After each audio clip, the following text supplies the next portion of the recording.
Hello, నేను మీ లలితాని. ఇప్పుడు వచ్చేసి ఇన్విజిబుల్ సింపుల్ చైన్ చూపించాను కదా, ఇది కొంచెం హెవీ అనమాట. జుడాయి కుందనండి, చాలా బాగుందండి. Pink pink జుడాయి కుందను, green జుడాయి కుందను. ఇటు వచ్చేసి పెరల్స్ అనమాట. ఇవి వచ్చేసి చూడండి, దగ్గర నుంచి చూపిస్తాను మీకు.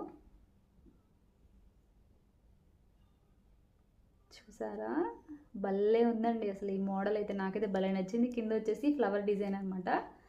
చిన్న చిన్న పెరల్స్ హ్యాంగ్ చేశారు, మధ్యలో వచ్చేసి గోల్డ్ బాల్స్. చాలా బాగుందండి అసలు. ఇదైతే శారీస్ మీదకి సూపర్ ఉండిద్దండి, అసలు రిచ్ లుక్ ఇస్తుంది అనమాట. అలా ఉంది, నాకైతే భలే నచ్చేసింది. ఇది కావాలనుకోండి బుక్ చేసుకోండి, లిమిటెడ్ పీసెస్ ఉన్నాయి. ఒకసారి పెట్టుకుంటే లుక్ ఎలా ఉంటుందో చూపిస్తాను చూడండి. ఇలా ఉంటుందండి, చూసారా, చాలా బాగుందండి. పెట్టుకుంటే మంచి లుక్ వచ్చింది. సింపుల్గా అయినా హెవీగా అయినా, ఇది హెవీగా, కొంచెం హెవీగా చాలా బాగుంది. ఓకేనా, కావాలనుకుని బుక్ చేసుకోండి, లిమిటెడ్ పీసెస్.